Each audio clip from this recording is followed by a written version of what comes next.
koy nangul loolu la ñu xamul fan la tegee ak lan mooy yoon ak lan lañ ca war a mën a attee wala ñu expliquer ko noonu ñuy ñaawlu li daal Farba Ngom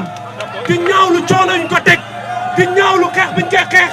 di ñaawlu régime bi ni mu bëggee rey Farba Ngom ak ni mu ko bëggee assassiné ñu ngi leen di sant di leen gërëm di leen ñaanal jàmm jërëjëf.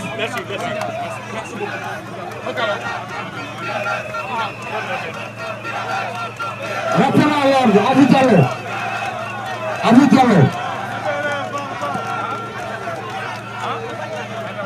Asalaamaaleykum mbokku Sénégal asalaamaaleykum ñu nuyu leen ci turu Abdou Karim Gueye Xrum Xax di féliciter d'abord la famille et les frères et les souteneurs de Farba Ngom ma leen di joxaale yóbbante ak nuyoo les sympathisants ak amis Badara Gadiaga yëpp Badara Gadiaga a wax njabootam xaritam ñëpp nañu ñëw accompagner cette mobilisation pour son frère Farba Ngom ñun nag rappel à l'ordre droits humains moo ñu fi indi injustice moo ñu fi indi Farba Ngom nekkatul Farba bu APR c'est maintenant le Farba du Sénégal Farba bu Sénégal Farba dépassé na Fouta Farba dépassé na sax monde entier ndax ku mel ni Farba mënatul am fii ku mel ni Farba yombul am kon nag Ousmane Sonko Bassirou Diomaye Faye nangul li yàlla dogal li nga bëggoon mooy nga jël Farba Ngom téye ko ay mbokkam bàyyi ko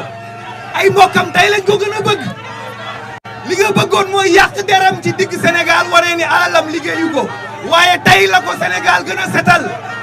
kon li des nag mooy boo bañee mu ñaaw boo bañee sénégalais yi bàyyi la boo bañee kilifa diine yi bàyyi la bàyyil Farba mu ñibbi dem faju ji te li may daanelee mooy dignité bi jabaru Farba yi am dignité bi njabootu Farba yi am ndax bi ñu téye Ousmane Sonko ay jabaram dañoo génn inventé feebar moom mu inventé feebar waaye Farba ay jabaram génnuñu ba tey ay doomam génnuñu ba tey Farba reste toujours courageux et digne kon nag li des mooy médecin yi ñoo ne la nga libéré Farba justice bi Farba amatul lu mu fay def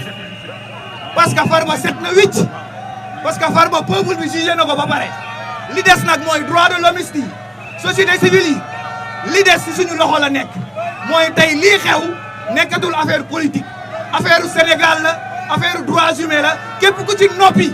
képp ku ci téye sa loxo nekkoo ci dëgg parce que Ousmane Sonko stratégie feebar la defoon gars yi jooy dem ci sëñ Mountakha ay jabaram génn ne dafa paralysé ay doomam génn di jooy te Farba jooyul ndax Farba c'est un Farba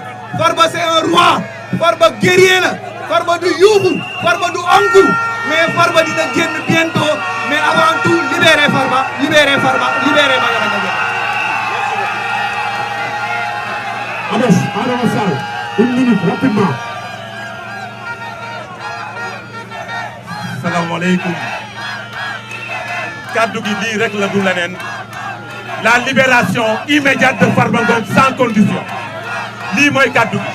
ku wax leneen lu dul kaddu gi waxoo dëgg tey l'exigence c'est la libération de Farba Ngom. Pourquoi nous devons libérer Farba Ngom? C'est parce que Farba Ngom deful dara au-delà de sa maladie Farba Ngom deful dara li ci am mooy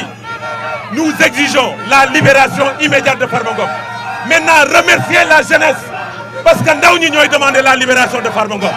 La jeunesse sénégalaise réclame la libération de Farba Ngom. La jeunesse de Corrèze réclame la libération de Farba Ngom. Moo tax nous devons nous lever nous tous comme un seul homme pour dire à ces gens-là d'arrêter et de libérer immédiatement Farba Ngom. Farba Ngom nag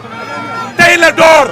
Ourossogui la tàmbalee ñëw Ndakaaru dañuy continuer pour exiger la libération de ces prisonniers politiques en commençant par Farba Ngom. ñun nag suñu bakkan bii la ñu teg pour la libération de Farba Ngom suñu bakkan bii la ñu teg pour la libération de ces détenus politiques et nous disons à Ousmane Sonko nous disons à Bassirou Diomaye Faye que leur responsabilité est engagée face à Farba Ngom. Merci à tout le monde. La libération de Farba Ngom est une exigence. Jërëjëf.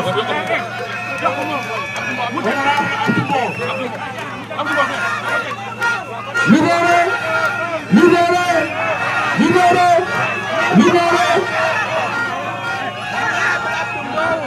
asalaamaaleykum mbooloo mi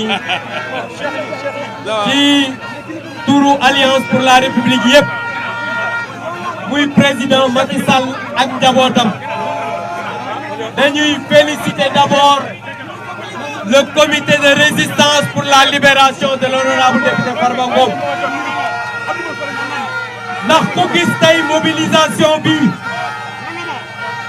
xam ne Farba Ngom comme ni ñu ko waxee léegi Farba Ngom du dara lu dul un otage politique de Ousmane Sonko te gis nga nit nag bu ko politique dugalee kaso leneen du ko génne lu dul politique te Ousmane Sonko moo dem à Agnam wax ses militants ne moom Farba bii mooy dernière élection bu muy bokk ñu jóge foofu ñu jàpp Farba tëj ci kaso bi donc tey jii kenn jàppul Farba ku dul Ousmane Sonko il a maintenant nag son ministre de l'intérieur il a son ministre de la justice mais ñu leen di xamal ne Farba Ngom lépp loo xam ne def nañ ko pour dugal ko ci kaso bi dinañ def lu ko raw pour génnee ko ci kaso bi wax nañ léegi Farba dafa malade loolu daf ko fekk ci biir kaso bi ndax ñoom ñoo tànn seeni médecin yi ne Farba toogaayam ci biir kaso ce n'est plus normal mais loolu suñu demee di ko téye ci kaso bi c'est parce que ils sont en train de faire une tentative d'assassinat et je pense que loolu bépp démocrate waroo ko nangu bépp républicain waroo ko nangu donc ñu leen di wax ne il faut continuer de se battre pour que l'honorable député Farba Ngom sorte de prison et loolu dara du ko def lu dul la rue maa ngi leen sant di leen gërëm. Alseni Ndiaye maire ko ba pare Alseni Ndiaye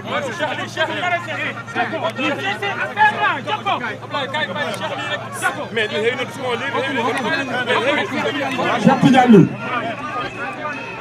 Peuple debout, peuple libre, peuple du fleuve Podor, Matam, peuple de la foi, peuple du droit. Aujourd'hui, nous ne marchons pas pour marcher, nous marchons pour dire que le droit n'est pas un décor, que la justice n'est pas un instrument, que la dignité n'est pas négociable. Depuis Agnam, souvenez-vous, un homme, un chef de parti, Ousmane Sonko, lance la menace, la dernière participation à une élection. Et quelques mois plus tard, la magie s'emballe, la justice s'incline et la politique s'invite dans les tribunaux. Mais attention, nous citoyens, nous avons lu le dossier, nous avons entendu les avocats, Maître Doudou Ndoye, Maître Si, Madame Kane, Maître Diagne, ils ont parlé d'une levée immunité parlementaire illégale, d'un procès politique masqué en affaires judiciaires, d'un acharnement contraire à l'article 9 de la Constitution et au principe universel et présomption d'innocence. Et pendant ce temps, le corps de Farba affaiblit, mais son âme reste debout. Les comptes d'expertise médicale sont clairs. Docteur Ousmane Dieye, professeur Papa Saliou Mbaye, professeur Serigne Magueye Gueye ont signé noir sur blanc. Hypertension sévère, atteinte hépatique, souffrance cardiaque, risque neurologique majeur. Et malgré ça, la science, malgré le serment d'Hippocrate, on enferme aux malades. On nie la médecine, on enferme l'humanité. Alors disant haut et fort, Farba Ngom n'est pas criminel, c'est un otage politique, un député, un maire, un homme du peuple qui paie le prix de sa loyauté, de sa victoire, de sa voix libre. Mais le peuple veille, le peuple voit, le peuple sent. Et quand le peuple comprend, la peur change de camp. Nous sommes des citoyens actifs pour la justice de Podor. Nous sommes la mémoire de la vérité. Nous réclamons la libération immédiate de l'honorable député Farba Ngom, la libération de tous les détenus politiques. Car un pays qui enferme ses justes tombe malade et se injustice. Car un peuple qui se tait